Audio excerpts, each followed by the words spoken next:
Fintech is a growing industry in Africa, but according to reports, South Africa has failed to take full advantage of the opportunities this space has for various reasons. The lack of financial inclusion and education being one of the reasons maybe. Joining me tonight, ladies and gentlemen, to unpack the business of Fintech is Mosanya Mande, Dapo Adeyemo, and Manyano Dlulane. These are innovators in the space working at Khonology, a company that looks to empower Africa through technology. Gentlemen, welcome to the show. Thank you very much. Lovely. How are you doing, my brother? Thank you for having us. I'll always stand up. Don't worry, you don't have to. Thanks, Lord. You guys are my guests.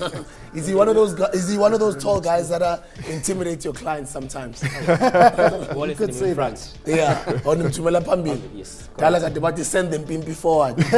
So you guys come from the same company? Yes. Okay. Name of the company, Khonology. The name is Khonology, yes. What inspired the name? So it's actually quite an interesting story. We've recently gone through a rebranding, but I really believe in the name Khonology. It really represents who we are. The meaning of it is a combination between the word khono and okay. Ability. Something like that. Okay. It combines khono and technology. So khono definitely does mean ability in the Zulu language. In another language is venda, chivenda. Okay. Khono means key. And what did you study? I studied corporate finance and investments as well as information systems. That's quite interesting. Why entrepreneurship though? Why didn't you go up the corporate ladder and just work for a multinational or something? You know, I think previously people would follow that route. But I think with us, the millennials, we've sort of evolved. Our thing is more different. We're more diverse. We want to experience, we want to take new challenges. So we've sort of shifted, our mindset is shifted, and we look at we see the world differently to what our fathers and our mothers sort of saw it. One smart man once told me that, you know, the current generation is so weird because they're out of order. They've got the information in their hands. Type in anything on Google, you find the answer. Like, that's the last thing this world has discovered. Information, knowledge. And technology has been able to take that to the people. So the power is in the people's hands, and a lot of innovators out there becoming multi-millionaires, even billionaires, just out of technology. Did you decide to get into technology, or it just happened by default? I think it was an industry that was very dynamic, and we saw a gap in the industry. So in essence, there's a lot of technology out there, but then how do we include the masses in the technology, and how do we include a segment that hasn't had access to this? And that's pretty much what Khonology is about, taking Khonology to the people who don't know about it. So empowering the people in technology and offering services at a world-class level. And then how long ago did you guys start your company? We've been around for 3 years now, so still very young. Startup, yeah? Yes, startup. And what exactly do you guys do? So we do consulting, IT consulting for the banks and your main financial players. That's pretty much the business. And how big is the industry in this country, specifically in South Africa? So in terms of the landscape, it is quite big. So you look at your big banks, they all need some sort of IT support. And in essence, that's the role that we play. So anything that's financial and technology based, that's the market that we're in. So there's lots of opportunity. The gap is the skills. So that's what we're finding. People don't have the skills to do the job, and that's why we keep speaking about empowering. And in essence, being that the bridge, so that we build a bridge between the education, so your tertiary education, and actually offering a proper service. I love the fact that you guys are solving problems, just by being creative and using technology. Now, I know, I look at you guys are young guys, and I know for a lot of young guys, for starting their own companies, startups, capital is always a problem. And not only capital, but also getting into the financial services sector requires for you, to comply to regulatory boards like your FSBs and so forth. And you find that guys like you guys, to plug into such environments or industries is not easy, because even to acquire those licenses is difficult. How did you guys really get started? So I think something that really made a big difference for us was collaboration. So having collaboration was very key to getting us to where we are. Starting up, even though we had a history of starting some businesses, smaller businesses, what's taken us, especially in the business that we're in, to where we are, is that we collaborated. So we collaborated with someone who had experience, who had networks within the industry. Lovely. We came with a fresh energy, a new perspective. Once we collaborated, that really opened some doors for us. And even though there were challenges, regulation is definitely it does present a challenge, but we also saw it as an opportunity. So you guys now are FSB approved. So we don't hold an FSB license, so we're not operating as a financial services provider. Oh, okay. So we actually operate as support to the financial services providers. So we implement systems and we use fintech to empower our clients. There's not a lot of young people in financial services though. Who are very good in running these companies that have got a recurring income, like annuity income. Yeah. And did you guys plan to get into, specifically use technology to get into financial services? Not necessarily. I think when you leave varsity, the main thing you want is employment. You want to get into the financial services space because the opportunities, because of the growth, as well as the exposure into financial services in general. However, what you find is that once you're inside, it actually presents a different opportunity because you find that, you know what, there's legacy systems in these banks, there's legacy processes, and even the mentality, also the thinking within that is bit stale. So you come with a fresh mind, fresh capacity, with logical thinking, strategic thinking, as well as practical experience in most instances where you can actually change and innovate within these banks. So, and that's where we saw the opportunity, and we find that, you know what, you can either do it within the bank or outside the bank. Then the opportunity arose, why can't we just partner with these guys? And then you guys partnered and plugged into Precisely. And you've just been growing ever since. We've been growing ever since, and the opportunities have just been enormous. And some of the challenges you guys have had to encounter? I think one of the biggest challenges also is the fact that you come in as an outsider. You know, you're not within the bank, so you don't understand the processes. And I think what you inside, and this guy actually say that, this guy, he's giving us a different perspective. He's giving us that independent logic, that independent thinking, which can actually help us drive our strategy initiatives. So that's when they actually embrace you. I mean, it takes a while, but I think once you've bridged that gap, once you've got over that line, then the opportunities just endless. Ladies and gentlemen, tonight we're chatting fintech with all these young gentlemen, young entrepreneurs, fresh minds, fresh brains, bright young minds doing awesome things on the continent. So, as the ancient proverb says, a woman's work is never done, but it's also never in vain. Carol is an example of that. Back to my guests in the studio, ladies and gents, we're going to be, we have been talking about fintech. We continue with our discussion on financial services theme. We're talking all things fintech.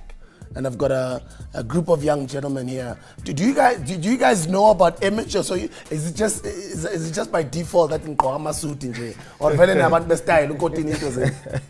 there's certain things that you need to take very seriously, and being like young. What? You know, when you're young, you don't want people to overlook you. You don't want people to say these guys are young, they don't know what they're saying. So you need to present yourself in the right way, and just assist us in doing business. Yeah. So but Musa likes to dress pretty well, so he's the he loves clothes.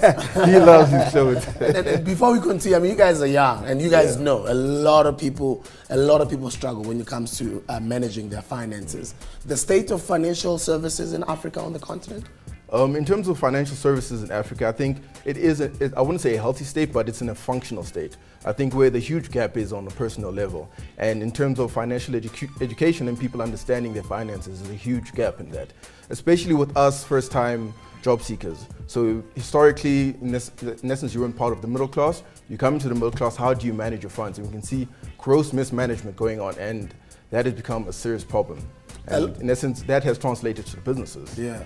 And I know a lot of youngsters struggle when they start their small companies. I mean, I'm one example, prime example actually, struggled with my energy drink brand. A lot of the times, if you don't have the capital, you don't have the support, you don't have a bigger brother, you just going in the field, not blindfolded, you've done your research and so forth, but it's just tough. Because all these large-scale companies make it so difficult for small players to penetrate. Have you guys experienced any of those types of challenges? Oh yeah, I think it's a very big challenge. I mean, the regulations and the policies are there, but the problem is that you find that when you get to the nitty-gritty of the players now, the small players, the young entrepreneurs trying to get into the industry, you face so much red tape. I mean, for example, if you think about it, just starting a company, registering it takes you about 3, 4, 5 weeks. It's difficult. There's countries in Africa you can get it registered in a day. Exactly. Why should it take that long? And you look at, for example, in the technology space, you took patents, copyrights, lawyer fees. It's a lot of money. These guys won't have that sort of money to actually set up a business. So you're building up constraints before they even get to the implementation stage. Do you guys get enough? Do you think there is actually enough government support in the fintech space?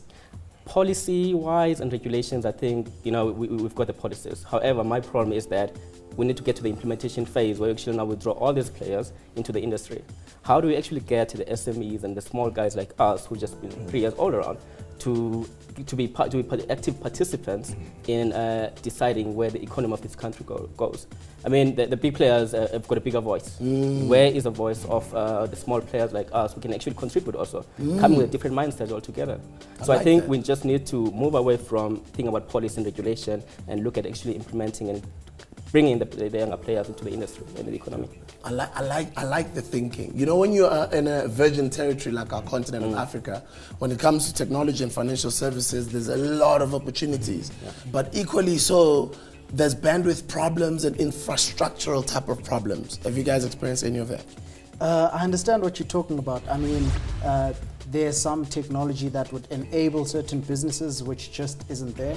But on the flip side of that same coin, there's some opportunities. For instance, there's some technologies that are coming up now which will just completely replace the old technologies. For example, if you've got your old school business, or what I like to call it, an old economy business, you would first need to set up a data center with servers and networking in order to set up an intranet.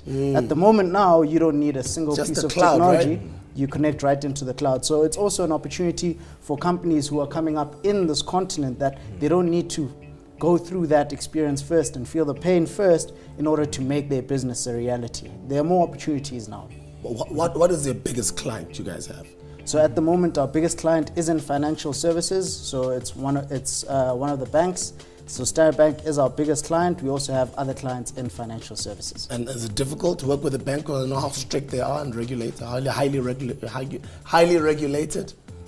Well, regulation is there for a reason. But, as much as it might be difficult to navigate right in the beginning, it's there for a reason. It helps businesses remain as a going concern. But for us, we found that our relationships with our clients within the company have really enabled us to get the business going in a way that works for both parties. Any client that you guys have lost and felt like, we messed up there and it was a learning curve? Yeah, one or two. And I think the important thing for us was that, we're young, we're learning. And the most important thing, what they say is, guys, everything's a learning curve. We're in a learning curve. We need to always go back to the drawing board and actually put down our lessons learned, but we won't repeat them. I mean, you don't want to repeat the same thing over and over again because ultimately it impacts your reputation. So for us, I think the key thing is to every single day to actually make sure that we're better than yesterday. Because some of the clients won't actually say that, you messed up yesterday. But you need to actually do that introspection yourself and say, did I do good or did I do bad? Did I add value to the client ultimately? Because ultimately our key element is adding value to the client. 20 seconds in closing, what would you like to say to other young entrepreneurs out there who would like to get into IT or fintech? I'd like to say there's tons of opportunity on our continent. I really believe in Africa as a continent. I'm long Africa. I'd like to motivate and encourage every young person to use your potential, believe in your potential, and make it happen. Lovely, I like that. Your closing words? I think there's a lot of great ideas out there, a lot of great minds. It's just fear that's holding us back. So I think we need to get rid of the fear, just jump in, take that decision and make it happen. You'll be surprised. Closing remarks? We understand the culture, we understand the environment, we live in Africa. Let's build African solutions. Guys, I started young, I made a lot of mistakes. I'm on my 4th startup right now. I've failed so many times you don't understand. You guys are young, you are allowed to make a lot of mistakes, you're allowed to find yourselves. It's just inspiring to find that you guys at this age, you're already where you are, because whatever fails that you're gonna get, you'll just be failing all the way to the top. And I really wish you nothing but the best. All the best. Thank you so much. Thank you very much. Brothers working hard and making things happen out there. And, these guys are doing awesome things, running their businesses at a young age and just learning and learning. They did very well. They spoke very well. They represented their company very well. I'm wishing them nothing but the best.